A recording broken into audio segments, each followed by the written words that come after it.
Hello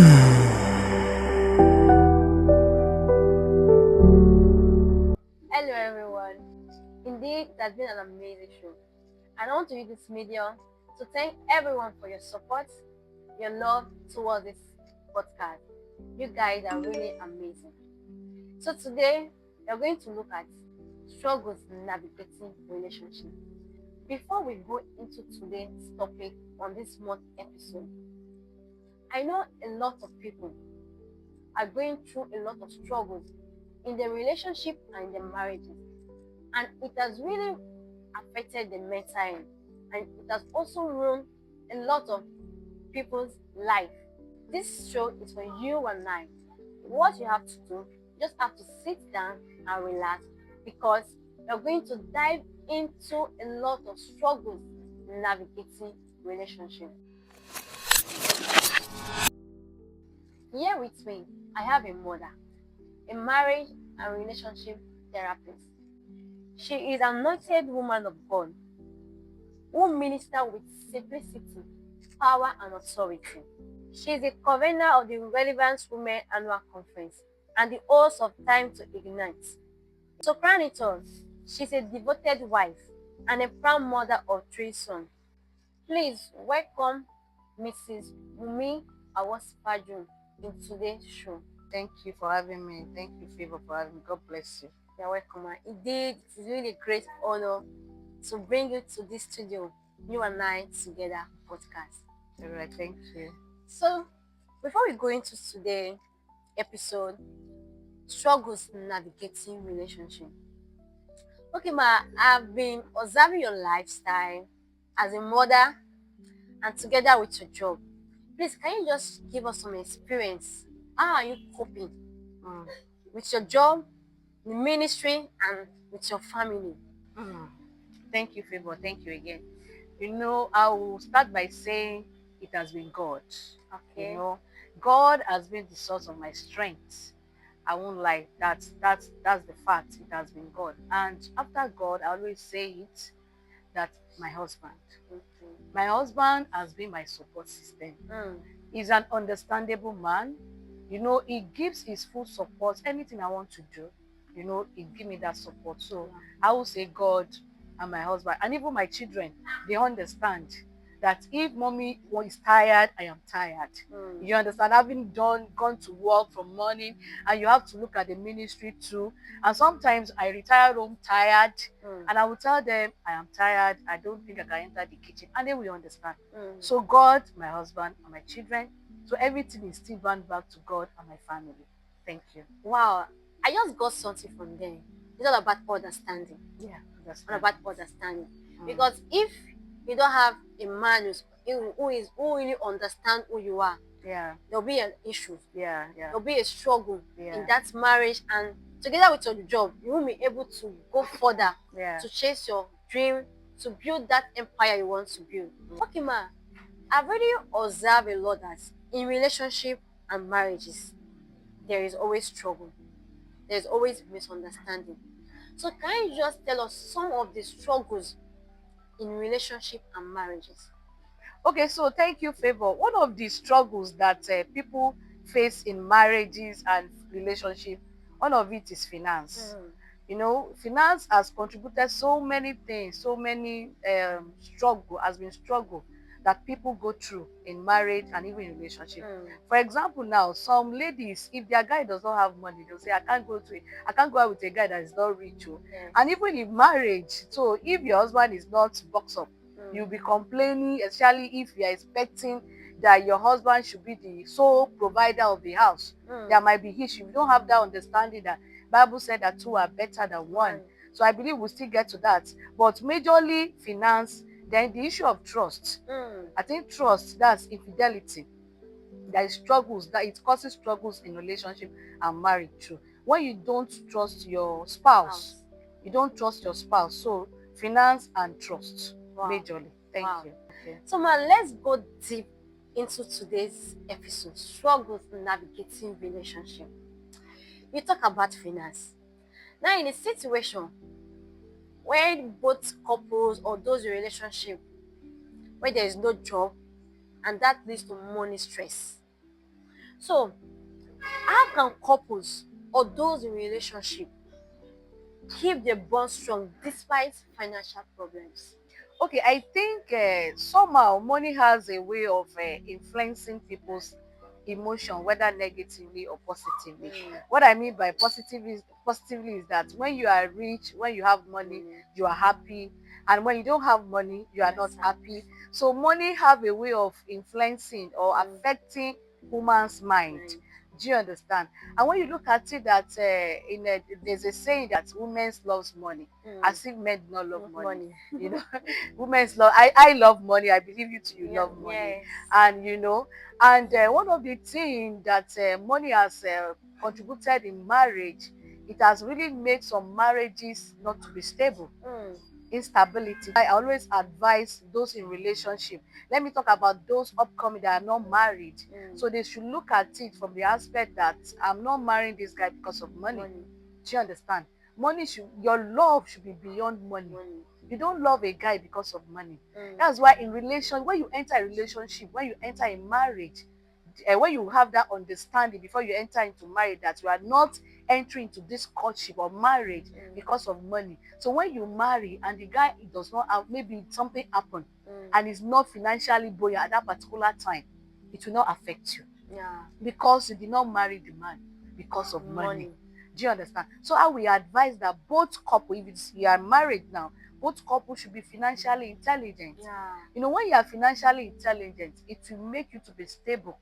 Because for Christ's sake, sometimes it's not every time that you don't have money at home now. What about the time you have money? So sometimes at home when there's nothing, maybe we wanted to buy something and we were not able to buy it, maybe ice cream for the guys, and I tell them, I said, look at the day, like 3-4 days ago, daddy bought you this. And because you ask him today to buy and he doesn't have money to buy it, let's remember how we have enjoyed before. So don't look at that moment that there's no money. And don't let money define your happiness. Don't let money take over your emotion. You have to be emotionally intelligent when it comes to the issue of money. Because when you're emotionally intelligent, if you don't have money, you'll be balanced emotionally and things will go on. Of course, men want to take care of their wives. You want to take care of their woman. But if you don't have the capacity to take care of a woman, that does not mean that the marriage will end. That's why both the wife, Bible said that it is not good for a man to be alone. Do you understand? That's why that togetherness, if two lie down together, they will keep warm. Can one lie together and create warm? That's not possible. So when you say that they will keep warm in every area. Finance, when you are down emotionally, they will keep warm together. Do you understand? That's what the Bible says. When two lie together, not necessarily means sleeping on the same bed together. But when people come together financially, they will become one. So when somebody is down, the other person will keep the person going. That's why a woman has to be doing something. You must be up and doing. You don't give all the responsibility at home for the man to do. He created male and female. For you to be productive, male and female. For you to have dominion on the planet Earth, male and female, not only the man. So a woman must be up and doing. It's such that even if your guy did not give you anything, you're not even waiting for your man to give you anything. In as much as, of course, it is the responsibility of the man to provide for his family. But if he does not have, it's not his fault. It's not as if he has not been working. But it is just that particular time he does not have. Does not mean that he's not responsible. At that time, you should create gap. You should keep him warm at that particular point. Thank you. Wow, that's so good. And I really take something from there that as a lady, you have to be a support system. Yeah, support system. Two are better than one. You can't leave everything for one person. Yeah. Because if the head is suffering, the body is suffering. So we, the lady, we are the neck. Our man, our husband is the head. So we have to be up and doing so that there will not be lapses or loopholes at home. In the home or in the relationship. Because if there's a financial problem and it's only one person that is doing it, trust me, it's going to affect that man's mental health. So for us to crown this particular question, you have to be a support network system, both the man and the woman. And be emotionally intelligent. Yes. Okay. So man, here's another question. You know the time we are is a social media era where the social media is really a great influence in the life of so many homes and so many relationships. That most young people and those in marriages are looking up to some celebrities, trying to weigh their own marriage to be like so own person own marriage. And there's also a word that is trending now, the Genge University, whereby someone come up online to educate men not to spend money on their wife or their girlfriend. So man, in this scenario now, how do you think social media has changed how people handle relationships, both the good and the bad? Thank you. I think as for me, I will say most of the things that we see on social media, they are not real. Mm. They are not true. So many people post their happy moments on social media. Yeah. They post when they smile, they post when they go on vacation, Mm. they post when they are happy, they post when they go to eatery. They don't post their struggles, they don't post their pain. They don't post when they cry. So if someone based his or her relationship on what he sees on social media or what she sees on social media, that relationship is tilting towards direction. So for me, what I have come to realize that anything that I see or hear online, I savor it. I make sure that I don't allow it to enter my mind, because you've got to be very careful about what enters through your eye and your ear gate. Whatever thing that has come to your mind has a way of dictating the way you live, has a way of controlling your life. So anything that comes to my mind, or I just have to delete, I edit and delete and let it go to trash. Sometimes I go to that trash and delete it permanently, so that it does not even stay at all in my mind. It's so that I will now be comparing one couple that one husband that will take his wife outside to maybe to Dubai and say, my husband has not taken me to this and that. Everything is, you don't know whether the husband is beating his wife at home. It is when they want to say sorry, apologize, that is when they will not take the wife to Dubai or to all these things that we see on social media. And to the young ones that come in their relationship, they just have to be very careful, also that they don't enter into a wrong hand. They don't compare their incoming guy with a guy. You don't know what the guy is doing to make money. You never can. Even the ladies too, you don't know what they are doing. Some ladies, they prostitute themselves. Social media has become an area of, you just post nonsense so that people can like it, so that you can get money, you can go viral. Remember, that's not the ultimate. So I would just say that you don't base your relationship or your marriage on what you see on social media, because if you do, that relationship or that marriage is tilting towards destruction. Wow. Thank you. Wow. And you said something that even though you are learning something for the social media, you have to edit, you have to delete Permanently. So there are some things they will have to bring up to social media. Either you edit it or you delete it. Yeah. So that's the advice you're trying to tell, that in your relationship, your marriage, even you're looking up to somebody, some things you will see, you edit if it's okay for me. Yeah. If it's not okay for you, you have to delete it. Yeah. Another thing I want to add to chip in is that knowledge, you get knowledge from social media. Some people are going through what you are going through. Yeah. Truly, you can get knowledge, you can get to see how they are navigated, the way God helped them to navigate towards that particular problem or towards that particular challenges. So I believe social media too, you can get knowledge, as in positive knowledge from social media. Thank you. Thank you so much, man. Thank you so much, man. All right. Now the next question is, we know that in marriages and relationships, there's a lot of struggles and misunderstanding. But ma, what do you think is the biggest misunderstandings couples deal with today that people don't really talk about? I think one of it is trust. Mm. Trust issue. They don't talk about it. And it's always good when you have trust issue with your spouse or your relationship to talk about it. Not that you just be suspecting anyhow. Because that suspicion can lead to the end of that relationship. Wow. I will give a practical example. I remember when I had my first two children years ago, maybe about more than 10 years ago now. And there's this guy that used to call me. He would just be calling me. I'll say, he said, I gave him my number. I said, when? He said, inside bus. I said, I can't remember. I'm sorry if I did. I'm married. I have children. I said, please stop calling me. Do you know that this guy is still, he was just calling. He was still calling me.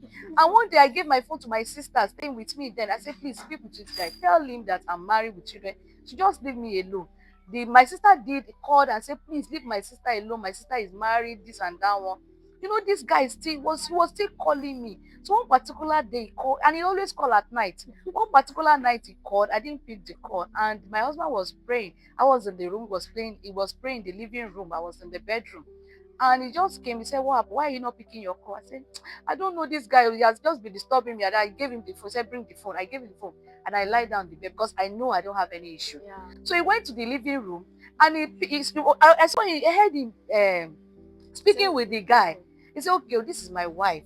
And the guy was telling my husband that, woman, oh, hey, this and that one, no. Imagine this woman never told me that she was married, and that my husband should be very careful of me. This guy, I don't even know this guy. I can't even remember I gave somebody how can I give a pastor, give you my number that I'm looking for husband?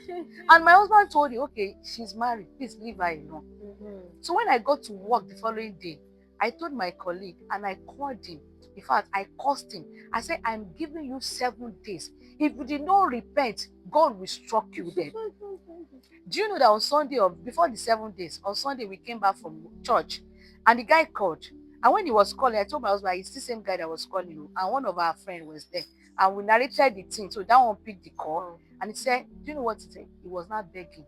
He was so sorry, this and that one, this and, if my husband did not trust me, we have to confronted it. Yeah. What happened? Why are you avoiding? Why are you not picking call? If it's some other guy say, this lady, do you have something? You will not even address it. So these are the things that some couples, they don't address in marriage. This is my husband, when we were cutting, there was a time, this just still, he had issue. He said that maybe guys used to call me, I said, okay, let's exchange phone. He went with my phone. He gave me his phone. He went. So the following day, he brought my phone back. Did anybody call? He said nobody. This even issue of trust that people does not, I think it's always good so that we don't die in silence. You don't accuse your spouse, or even when you are in courtship, you don't even know what. So as a guy too, when somebody is calling, you don't avoid your call, or you tell your spouse or the person you're in relationship with, this person that is calling me, I don't want to pick this. Is this person. So most time couple, they don't talk about this issue of trust. They will just be not in their mind, they will be killing themselves in their mind instead of them to talk about it. The other thing I would say is expectation. When you think that you are entering into a relationship because you are expecting something big from this guy and you are not seeing it, and that thing can be killing. I'll be like, I thought this guy will be able to hammer by now. Why is he like this? So expectation is very, very key. You don't talk about when you don't talk about it. When you talk about it, when you tell the guy, I expected you to have blown more than this, and the guy has not, God is still packaging, cooking something for the guy, and God has not, the thing has not come up. You have to talk about it. See, I have been praying. The two of you sit down and talk about it. These are the things, major things that I think trust and unrealistic expectation. So one has to be very, as a lady, especially a woman or a lady, just have to be very, very careful. And this unrealistic expectation come with when you comparison. Yes. When you compare your guy or your husband with somebody outside. Yes. So I think one has to be very careful when it comes to that. Thank you. Wow. Comparison is never an option. Don't compare. Rather, build your man the way you want, and you build your lady the way you want, so that you both will grow together. Yeah. That's so awesome. Then the last question to wrap up this episode of Struggles Navigating Relationship. As an experienced mother, you're once single, now you are married. What advice can you recommend to people who are currently in relationship, those preparing for marriage, and for those who are stuck in struggle relationship? Okay, those in relationship, I would say those that are married, right? Yes. Okay. Those are married, those in relationship, and those who are feeling stuck in a struggling relationship. Okay, for those in marriage now, I think if they have not put God as the center of their house, they better do, because that's the bedrock of all Christians' homes. If you want your marriage to be successful, if you want your marriage to last, that's to start with God. Everything that you need to do starts with God. And the people that are in preparing for marriage now, I want to advise them, I want to encourage them to put God first in everything they do. Put God first. When you put God first, put Christ. If the foundation be destroyed, Bible says, what can the righteous do? So when you have put Christ as your foundation, and when storm come, when tribulation come, when pain come, you'll be able to stand in times of trouble, because Christ has been the foundation of your relationship. Christ has been the foundation of your own. And for those that are struggling and they don't know how they are stuck in relationship, I think I will advise them to speak out. They need to speak out, to look for a counselor, go for a counselor. Don't die in silence. A closed mouth is a closed destiny. So you just have to look for somebody to reliable. Don't just open your mouth to your life history to anyhow person. You prayerfully, carefully select somebody that you can open up to share what you are going through, so that you don't die with depression, you don't die in silence. So you have to speak out. Look for somebody that you can you can share your story with, whether your pastor, your counselor, or anyhow. Just make sure that you just have to speak out, so that you don't die in silence. We have seen so many people that have died in silence. So please speak out. Anyone, we advise anyone going through that are stuck in relationship to speak out. For those preparing for marriage, they should always make Christ the foundation of their home, because that is our solid rock. And those in marriage too, they should keep on seeking God. Keep on seeking God. Thank you. Wow. This is really an amazing one. Like what our guest said, you have to learn how to put God first. And if you are in a stuck relationship, or you're in a toxic home, please learn how to speak up. Thank you very much, Ma, for joining us here, you and I together. So, Ma, what is your last word for our audience? Okay, so I think for you to stay healthy, for you to be stable mentally, you got to have to make yourself happy. Please make yourself happy. Look at yourself in the mirror and tell yourself you are looking beautiful. If nobody is acknowledging you, please acknowledge the fact that you are fearfully and wonderfully made. You are made in the image of God. Anyone that is taller than you is too tall. Anyone that is shorter than you is too short. Anyone that is fatter than you is too far. Anyone that is slimmer than you is too slim. So look at yourself in the mirror and appreciate yourself. Thank you. God bless you. Always say the good words of affirmation to yourself. Never look down on yourself. So this comes to the end of this month's episode of You and I Together. Please keep streaming, keep liking, and keep sharing. So have a nice day.